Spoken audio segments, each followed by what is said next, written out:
আলহামদুলিল্লাহি রাব্বিল আলামিন ওয়াসসালাতু ওয়াসসালামু আলা রাসূলিল কারীম বিসমিল্লাহির রাহমানির রহিম তাবারাকাল্লাযী বিয়াদিহিল মুলকু ওয়া হুয়া আলা কুল্লি শাইইন কাদির। বরকতময় পূর্ণময় যিনি, তার হাতে সমস্ত রাজত্ব।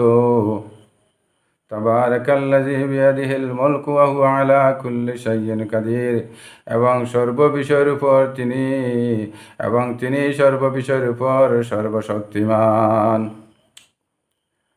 আল্লাহ তাআলা ফরমাইতেন তাবারাকাল্লাযী বিয়াদিহিল মুলক, বরকতময় পূর্ণময় যিনি, তার হাতের মধ্যে সমস্ত রাজত্ব। ওয়া হুয়া আলা কুল্লি শাইইন কাদির, এবং তিনি সর্ববিষয়ের উপর সর্বশক্তিমান।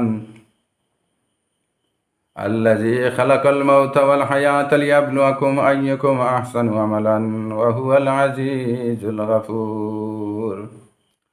الذي خلق سبع سماوات الذي خلق الموت والحياة ليبلوكم أيكم أحسن عملا। যিনি মৃত্যু এবং জীবন সৃষ্টি করেছেন তোমাদেরকে পরীক্ষা করার জন্য। আল্লাহ তাআলা ফরমাইতরা, যিনি মৃত্যু এবং জীবন সৃষ্টি করেছেন, মৃত্যু সৃষ্টি করেছেন, জীবন সৃষ্টি করেছেন তোমাদেরকে পরীক্ষা করার জন্য। সেই মৃত্যু আর জীবনের ভিতরের মধ্যে তোমরা কিভাবে থাকো পরীক্ষা করার জন্য। মৃত্যু দিয়েছেন পরীক্ষা করার জন্য, জীবন দিয়েছেন পরীক্ষা করার জন্য, তোমাদেরকে পরীক্ষা করার জন্য।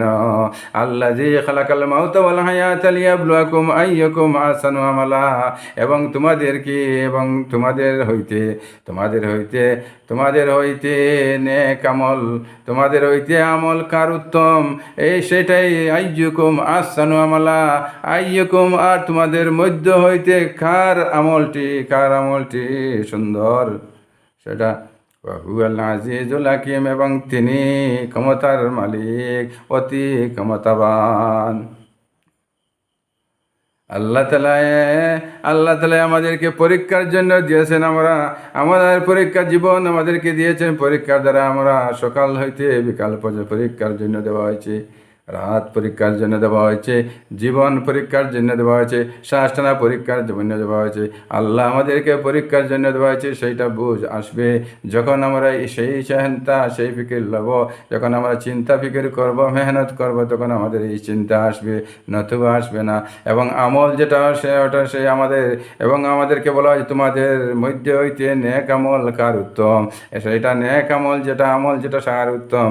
এই আমল উত্তম হইতে হলে, সুন্দর হইতে হলে, আসানা হইতে হইলে, আমলটি সুন্দর হইতে হইলে মেহনত করতে হবে।